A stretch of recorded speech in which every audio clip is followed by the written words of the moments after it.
Hey guys, good to see you right here on Beyond AR TV. It's time for something a little bit out of the ordinary, but something I wanted to do to make sure I actually got in all of these track reviews. They've kind of been piling up on me, and there's a lot of new and interesting and great releases, single-wise, out right now in July, and I wanted to go ahead and review a bunch of those all at once in something we shall recall track review orgy. You may remember I've done this in the past. AFI's new single, it's called I Hope You Suffer. Their new album's out in September. Super Soaker by Kings of Leon. Their new album is also coming out this September. September is going to be huge once again, music-wise, just like it was last year. Then of course, we've got the newest single from Owl City called Live It Up. It's from the Smurfs 2 soundtrack. Take Back the Night by Justin Timberlake, the newest single from the 2020 Experience Part 2. The first part dropped earlier this year.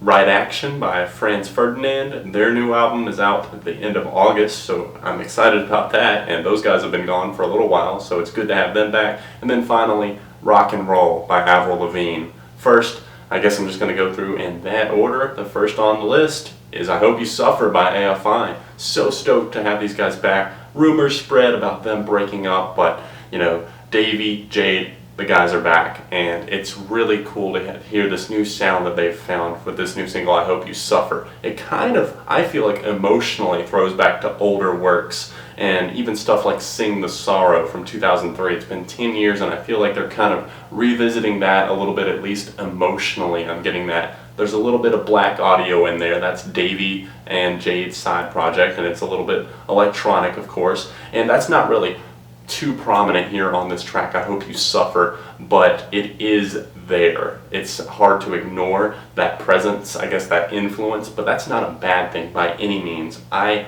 love this track. I'm so into it. It's really dark. I like the way the guitars were toned. Jade really breaks it out there with a solo. Everything about this song works. Davey's vocals just sound very angsty and just passionate, and just the lyrical content is just a little bit more angry and charged up, and I feel like that was missing somewhat on Crash Love. A lot of people hated on that album, but I wasn't one of those. I wasn't one that hated that record. I actually enjoyed a lot of tracks off of it, my favorite being Beautiful Thieves, but they've stepped up their game here. I can't say that that was their best album, Crash Love was. They've totally stepped up night and day here on I Hope You Suffer, and if this song is just any indication of what the album's going to be like, I'm super thrilled to hear that. Overall, I Hope You Suffer is a 5 out of 5 for me. Super Soaker by Kings of Leon, another band that was threatened to break up, but they didn't, and they're back once again.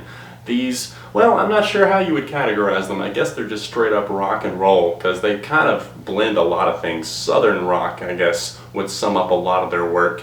And I've actually been listening to a lot of Kings of Leon lately in preparation of this new album. Super Soaker comes out, super into it, and just this whole thing is a blast of fun and energy, and it's just like, I miss these guys. They've been gone for like, I guess it's been 3 years now almost, since Come Around Sundown, October 2010 I believe it was. So, and there was just a lot of internal band drama. It's just nice to see them back with a super solid single, Super Soaker. Say that 10 times fast. Nice guitars, great vocals from Caleb, a nice guitar solo, and the bass is there and everything. The drums are working on this track. Just another solid tune that I'm really into. 4.5 out of 5 for me on Super Soaker. One I forgot to mention is Mind Your Manners by Pearl Jam. I am reviewing that one. I know a lot of you guys actually requested for me to do that. Mind Your Manners definitely sees the band going more to their punkish roots. And I saw a comment that really just summed up Pearl Jam really well. You know, Soundgarden and other bands from the 90s had to take time off. Pearl Jam just kept rocking throughout the whole thing. They didn't have to go through a crazy experimental phase or anything like that. Pearl Jam has just always pretty much been very consistent with their releases.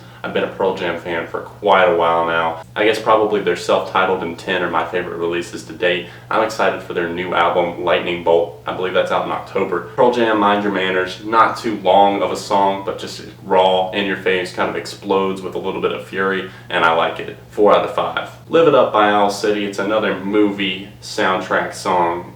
Dang, Adam, how many of these can you freaking do? You're just turning out a song for every movie that comes out these days. I'm sorry, I'm over it. I'm over it. I'm not even going to talk about it. You guys were asking for it, but so much for Owl City and his dignity, I guess, because he can just turn out a song for any kids movie that comes out, apparently. Justin Timberlake's new single, Take Back the Night, from the 2020 Experience 2 of 2. I'm stoked for that album because I really enjoyed 2020 Experience. I had no idea there was part 2 until, I don't know, maybe a couple of months ago, but I'm really excited for that. Take Back the Night kind of had this Michael Jackson-esque like feel going to it, and just the way the instruments sound and everything on this track, it's just, I don't know, it sounds very 80s, but at the same time he modernizes it, and his voice is just great as always. And Justin, I don't know, he gets a little bit repetitive in a lot of his songs, but that's something that if you listen to Justin Timberlake, you're used to. This track is enjoyable for me for sure. Not exactly one of my favorites, but I would say it's a 3.5 out of 5 from me.